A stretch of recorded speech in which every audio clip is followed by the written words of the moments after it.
नमस्कार दोस्तों, क्या आपको सीटेट इंग्लिश की पैडागोजी मुश्किल लगती है? अगर हाँ, तो अब नहीं लगेगी। आज की क्लास 4th में हम करेंगे theory plus previous year questions. पहले थ्योरी पढ़ेंगे, फिर क्वेश्चंस सॉल्व करेंगे, ताकि आपका कॉन्सेप्ट पूरी तरह क्लियर हो जाए। आज का हमारा टॉपिक है role of grammar in learning a language, जो पैडागोजी ऑफ लैंग्वेज डेवलपमेंट का एक मोस्ट स्कोरिंग टॉपिक है। अगर आपने अभी तक हमारे चैनल को सब्सक्राइब नहीं किया है, तो सब्सक्राइब कर दीजिए, जिससे आपको रेगुलर वीडियोस मिलती रहें। और वीडियोस को लाइक कर दीजिए तथा अपने दोस्तों के साथ शेयर जरूर कीजिए। तो चलिए दोस्तों, हम पैडागोजी को डर नहीं बल्कि अपनी स्ट्रेंथ बनाते हैं। हमारा जो आज का टॉपिक है वो है role of grammar in learning a language. ठीक है, तो चलिए हम देखते हैं कि हमारा जो भाषा सीखने में व्याकरण की भूमिका होती है वह क्या है। फर्स्ट है हमारा importance of grammar in writing correctly is undebatable. सही लेखन में व्याकरण का महत्व निर्विवाद है। Language is a complex system, it has logic in the form of grammar. भाषा एक जटिल प्रणाली है, इसमें व्याकरण के रूप में तर्क निहित होता है। Writing and speaking correctly gives anyone the appearance of credibility. Grammar helps in making anyone proficient in these areas. सही ढंग से लिखना और बोलना व्यक्ति को विश्वसनीय बनाता है। व्याकरण इन क्षेत्रों में दक्ष बनने में सहायता करता है। Grammar helps in learning correction pronunciation. व्याकरण सही उच्चारण सीखने में मदद करता है। और knowledge of grammar improves skills of expression. व्याकरण का ज्ञान अभिव्यक्ति कौशल को बेहतर बनाता है। The person will also learn how to organize and express the ideas in his mind without difficulty. व्यक्ति अपने मन के विचारों को व्यवस्थित करने और बिना कठिनाई व्यक्त करना भी सिखाता है। The learner learns to write the correct punctuation and correct language and spellings. सीखने वाला सही विराम चिन्हों, सही भाषा और सही वर्तनी के साथ लिखना सीखता है। With the knowledge of grammar, child develops an effective writing style. व्याकरण के ज्ञान से बालक एक प्रभावी लेखन शैली विकसित करता है। और हमारा जो नेक्स्ट टॉपिक है वो है मेथड ऑफ टीचिंग ग्रामर, व्याकरण शिक्षण की विधियाँ। चलिए हम देखते हैं कि हमारा जो मेथड ऑफ टीचिंग ग्रामर है वो क्या होता है। हमारा जो फर्स्ट मेथड है वो है इंडक्टिव मेथड, जिसे हम हिंदी में आगमन विधि कहते हैं। तो चलिए देखते हैं कि इंडक्टिव मेथड होता क्या है। In this method rules are derived by studying. इस विधि में नियमों को अध्ययन द्वारा निकाला जाता है।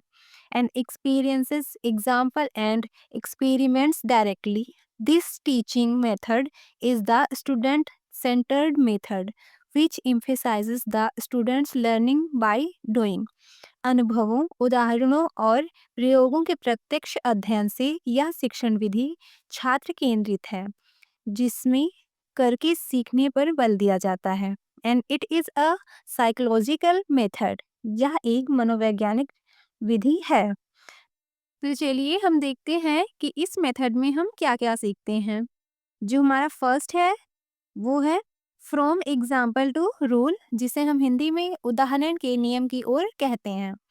और जो हमारा सेकेंड है वो है फ्रॉम मैक्रो टू मिक्रो, जिसे हिंदी में हम व्यापक से सूक्ष्म की ओर कहते हैं। एंड थर्ड है स्पेसिफिक टू जनरल, विशिष्ट से सामान्य की ओर। एंड फोर्थ है फ्रॉम नोन टू अननोन, ज्ञात से अज्ञात की ओर। एंड फिफ्थ है फ्रॉम द टेंगिबल टू द इंटेंगिबल, जिसे हिंदी में हम मूर्त से अमूर्त की ओर कहते हैं। तो दोस्तों, ये व्याकरण शिक्षण की विधियों में हमारा इंडक्टिव मेथड था। हमारा सेकेंड मेथड है वह है डिडक्टिव मेथड, जिसे हम हिंदी में निगमन विधि कहते हैं।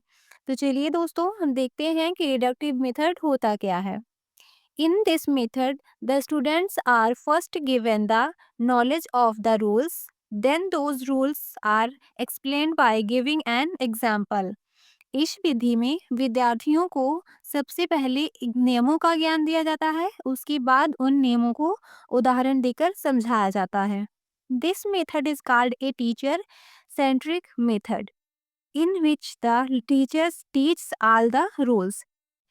इस विधि को शिक्षक केंद्रित विधि कहा जाता है, जिसमें शिक्षक सभी नियमों को पढ़ाते हैं। तो चलिए देखते हैं कि हम इस मेथड में क्या क्या सीखते हैं। जो हमारा फर्स्ट है वो है माइक्रो टू मैक्रो, सूक्ष्म से व्यापक की ओर। एंड जो हमारा सेकंड है वो है फ्रॉम जनरल टू स्पेसिफिक, जिसे हिंदी में हम सामान्य से विशिष्ट की ओर कहते हैं। एंड जो हमारा थर्ड है फ्रॉम अननोन टू नोन, अज्ञात से ज्ञात की ओर। एंड हमारा फोर्थ जो है वो है फ्रॉम रूल टू एग्जाम्पल, जिसे हिंदी में हम नियम से उदाहरण की ओर कहते हैं।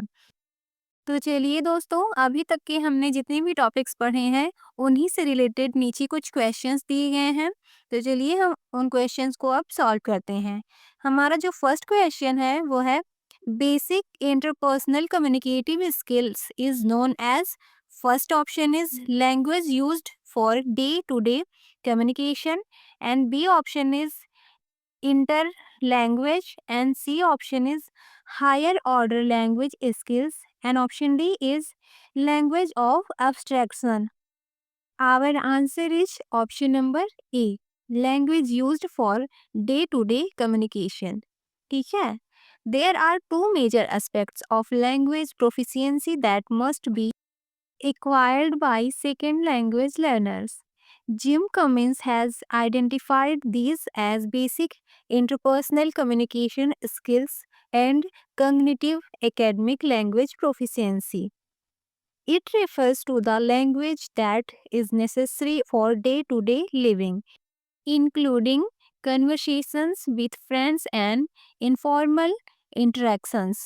अतः जो हमारा विकल्प ए है वही हमारा एग्जैक्ट आंसर होगा। Our next question is question number 2. A teacher teaching English as second language to Hindi speaking students provide them context and opportunities to engage in little conversations in English without telling them explicit rules. She presents examples before them which they use in their conversations. Gradually, they come up with rules on their own with help of the teacher. Which model approach do you think the teacher is following? Option A is communicative approach, and option B is direct method, and option C is grammar translation method, and option D is audiolingual method. Our answer is option number A, communicative approach. इस दिए गए activity में अध्यापक communicative approach का प्रयोग किया गया है। ठीक है, कम्युनिकेटिव अप्रोच भाषा शिक्षण की एक विधि है जो लक्ष्य और विधि के रूप में संचार पर केंद्रित है। यह बातचीत, समस्या समाधान और संदर्भ के महत्व पर जोर देता है। And our next question is question number 3. Which of the following is not a feature of communicative approach? Option A is discovering rules of grammar instead of teaching explicitly, and option B is developing communicative competence, and option C is more focus on form than function, and option D is contextualized use of language. Our answer is option number C, more focus on form than function. The communicative approach is a method of teaching language that focuses on real world communications. It is based on the idea that people learn language best when they are actively communicating. And the features of the communicative approach: meaning is key, contextualization and collaborative learning, and students centered and task based. तो जो हमारा C option है वही हमारा correct option होगा। Let's move for our next question, question number 4. Veera is 7-month-old infant. She is now making vocalizations that combine consonants and vowels. She is communicating using which of the following? Option A is cooing, and option B is linguistic speech, and option C is phonemes, and option D is babbling. Our answer is option number D. Veera is a 7-month-old infant. She is now making vocalizations that combine consonants and vowels.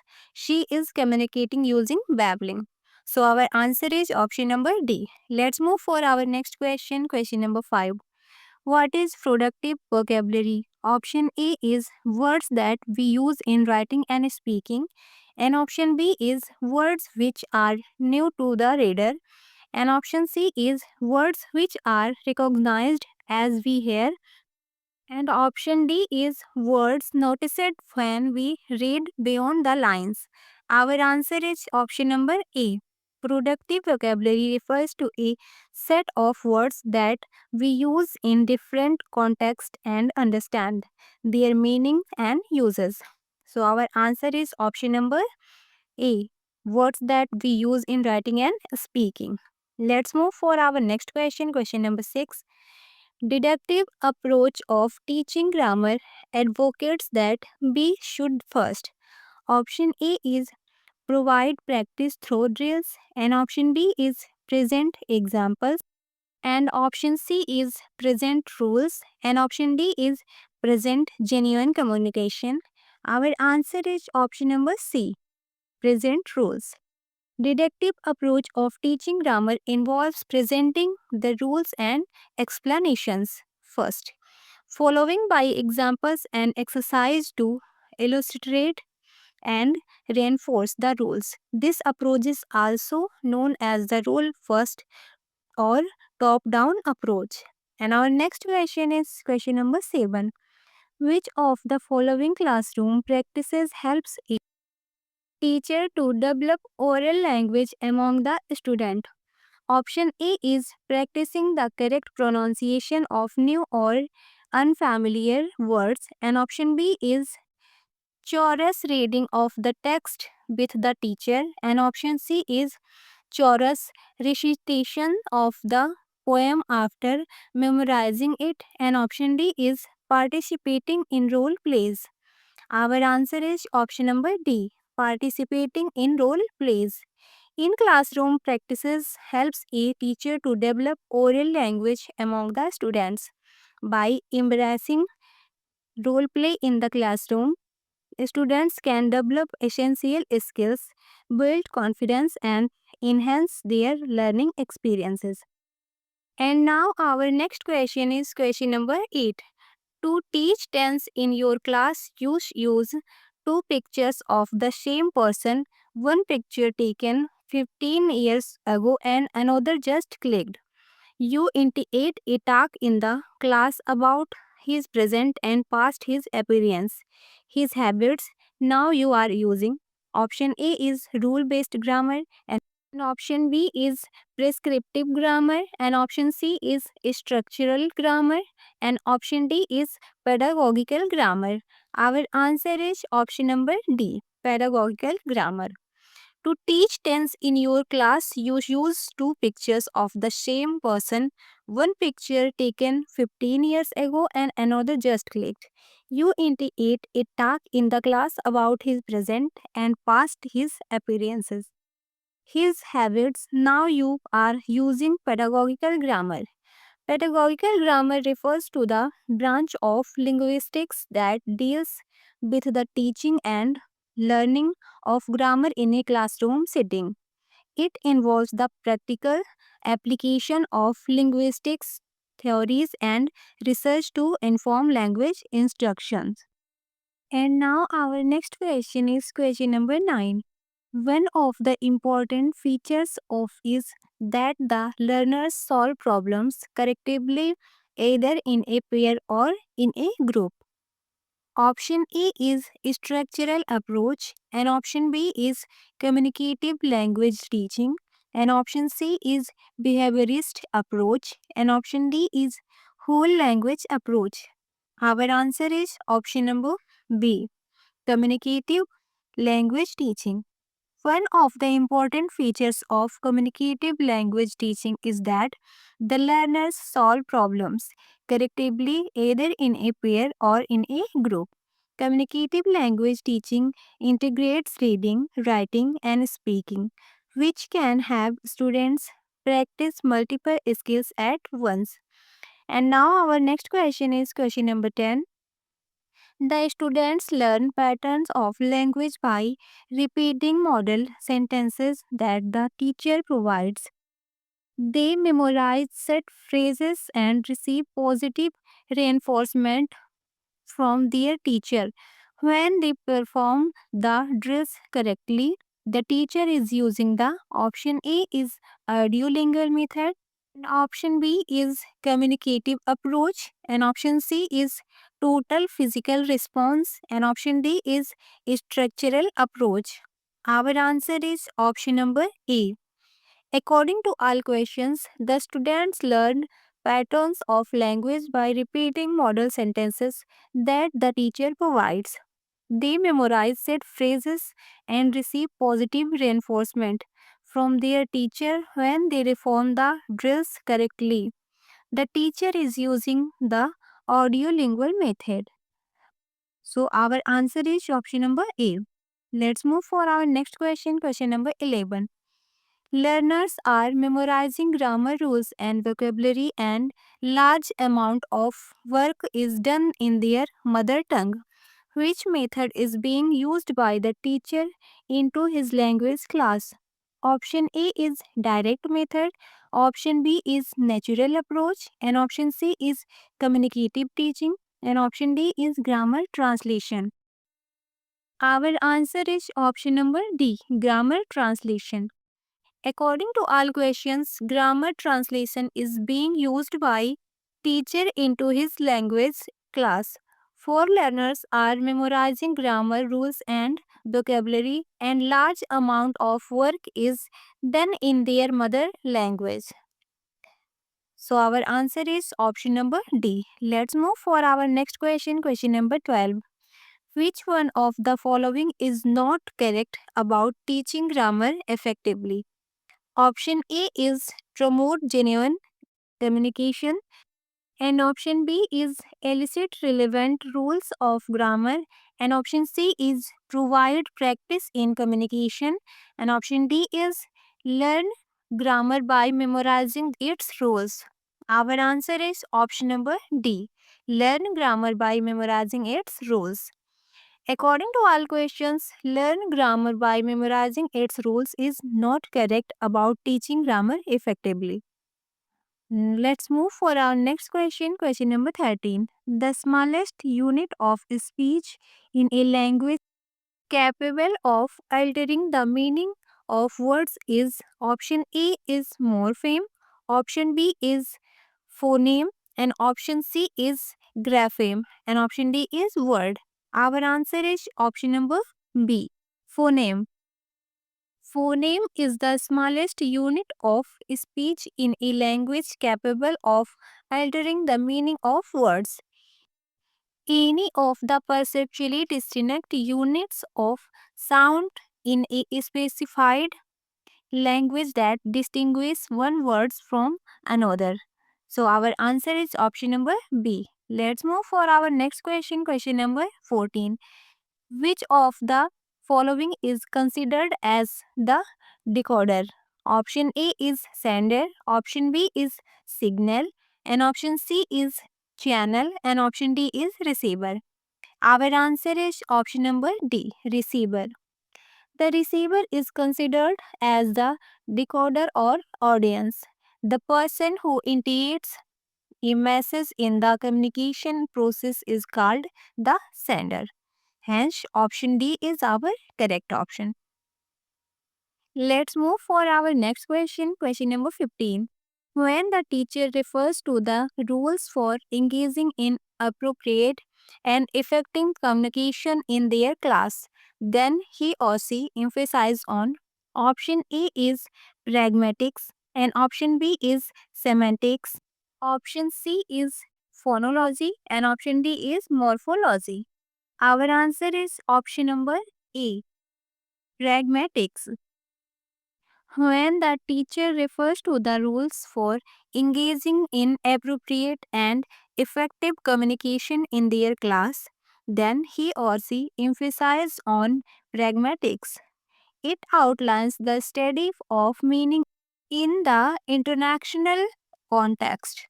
Hence, option A will be our correct answer. Let's move for our next question, question number 16. Reading for an instruction material as an example of. Option A is speaking, listening, communication channel, and option B is writing, reading, communication channel. Option C is visualizing, observing channel communication, and option D is speaking, writing communication. Our answer is option number B, writing, reading communication channel. Reading for an instruction material is an example of writing, reading communication channel. The motive behind it is that the more you read and write, the more you broaden your vocabulary and are able to articulate concepts accurately and more effectively to others. So, our B option will be our correct answer. Let's move for our next question, question number 17. Which of the following is not an appropriate way to grammar teaching? Learning during the foundational and primary stage of schooling. Option A is introducing the rules of the grammatical item first, and option B is introducing nouns as naming words, and option C is introducing adjectives as describing words, and option D is introducing the grammatical item in context first and rules later. Our answer is option number A, introducing the rules of the grammatical item first. It is not an appropriate way to grammar teaching learning during the foundational and primary stage of schooling. So our A option will be our correct answer. Let's move for our next question, question number 18. Which of the following is not of using rhymes and songs during the formative years of language learning? Option A is rhymes and songs for learning grammar, and option B is rhymes and songs for enjoyment and pleasure, and option C is rhymes and songs as language input, and option D is rhymes and songs for exercising the imagination.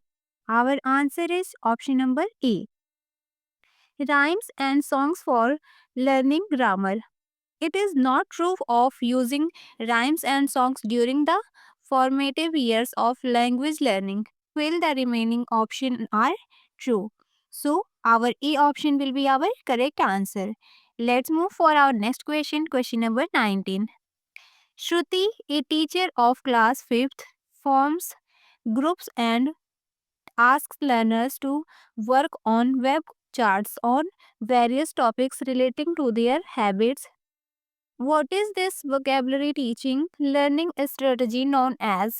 Option A is topic learning based approach to vocabulary, and option B is constructivist approach to vocabulary learning, and option C is thematic approach to vocabulary learning, and option D is word web for vocabulary learning. Our answer is option number C, thematic approach to vocabulary learning. It is a process in which a teacher forms groups and asks learners to work on web charts on various topics relating to their habits. Thematic vocabulary learning, the arrangement of a group of words that belong to a specific scheme. So, our C option will be our correct answer. Let's move for our next question, question number 20. Passive vocabulary are. Option A is words which we use when we listen to them and read them, and option B is words which we frequently use with others, and option C is words which we use when we write, and option D is words which we use when we speak. Our answer is option number A. Passive vocabulary are the words which we use when we listen to them and read them.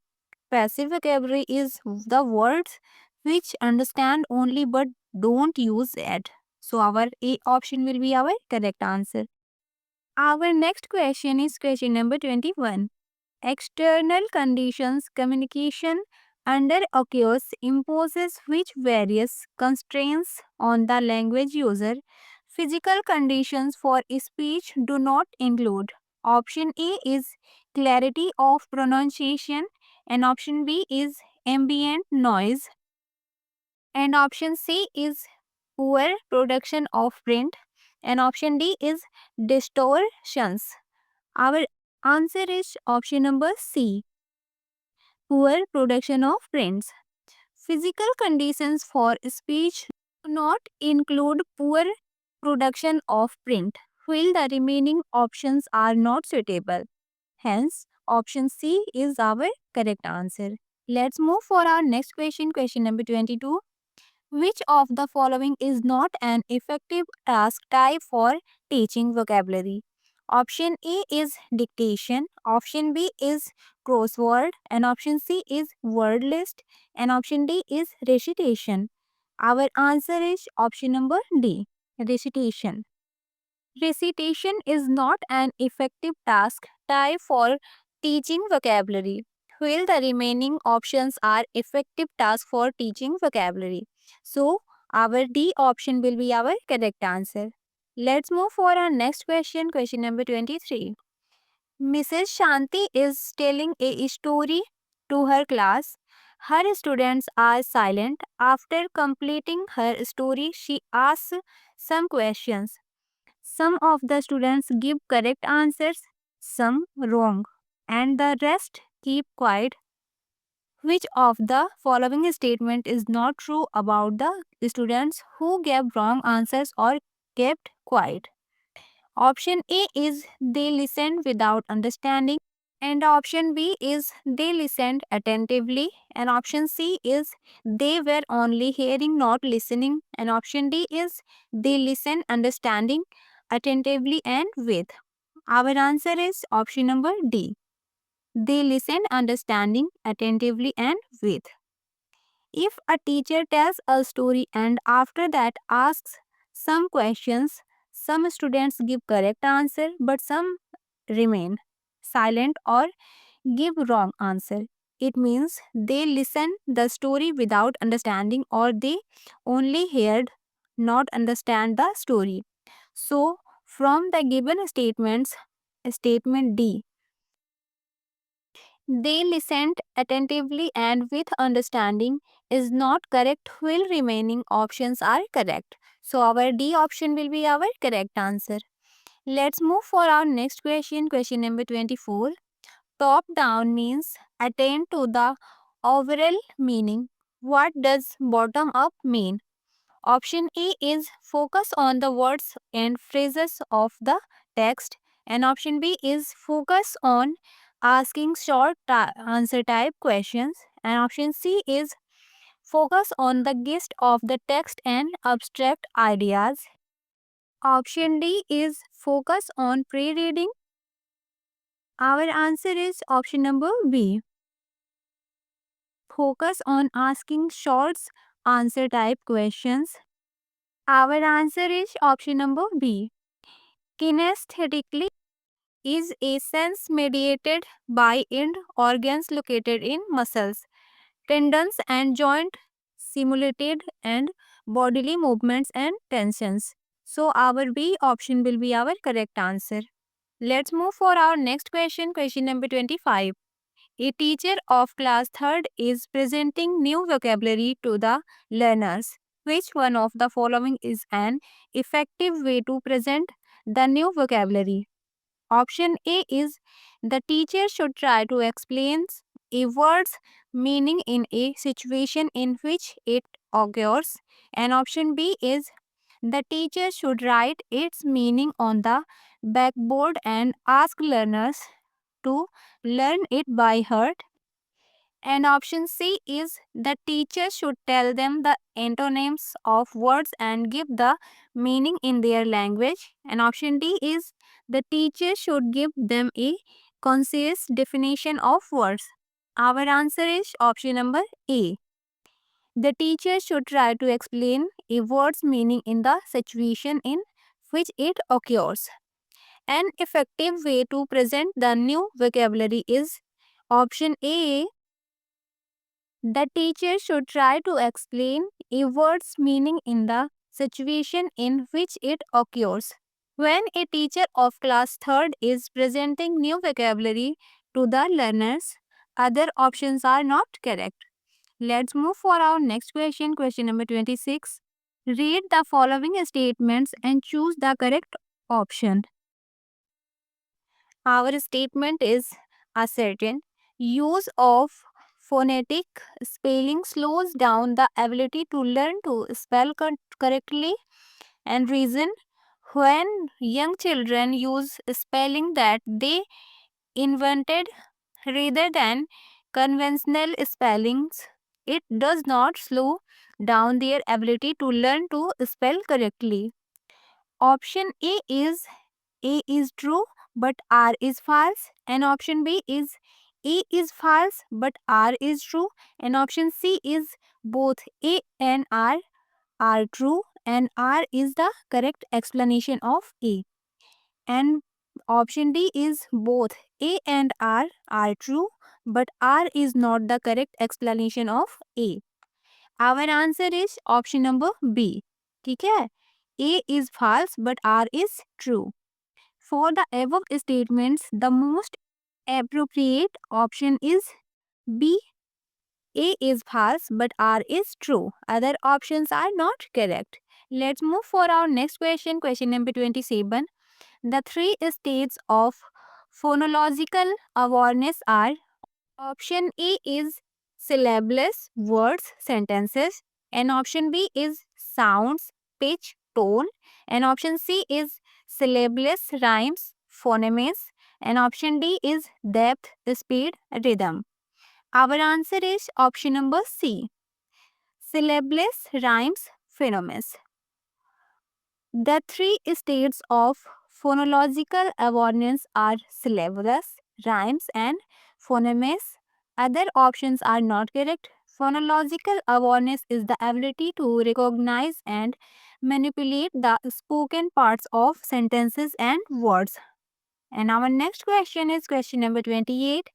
A teacher gave a worksheet to the students based on the summary of the chapter. Read the dropped every fifth words from it. She asked them to fill the missing words. What is this test known as? Option A is a closed test. Option B is fill in the blanks. And option C is complete the summary. And option D is writing test.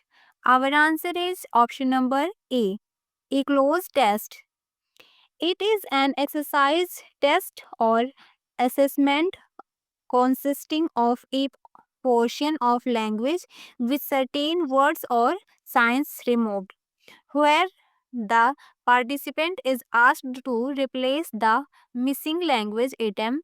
Hence, for the above questions, option A would be correct. Let's move for our next question, question number 29. Which of the following statements is true for enhancing pronunciation skills in children? Option A is students should practice pronunciation so that they sound exactly like native speakers. And option B is students should be made to repeat words many times in a day. And option C is students should be helped to have intelligible pronunciation. And option D is teachers should conduct pronunciation drills to make them pronounce like native speakers. Our answer is option number C. Students should be helped to have intelligible pronunciation. Pronunciation is more than listen and repeat. Pronunciation includes features of language and skills Students should be helped to have intelligible pronunciation is true for enhancing pronunciation skill in children. And our next and last question is, which among the following does not come under meaning based activities? Option A is interacting with the text, and option B is retelling a story read by them, and option C is elicit relevant rules of grammar in context, and option D is asking children to imitate elders. Our answer is option number D, asking children to imitate elders. Asking children to imitate elders does not come under meaning based activities. Hence, option D would be our correct answer. Meaning based activity, meaning based learning is a type of teaching where children learn at their own pace through various supervised activities. Thank you so much everyone for watching this video and subscribe my channel.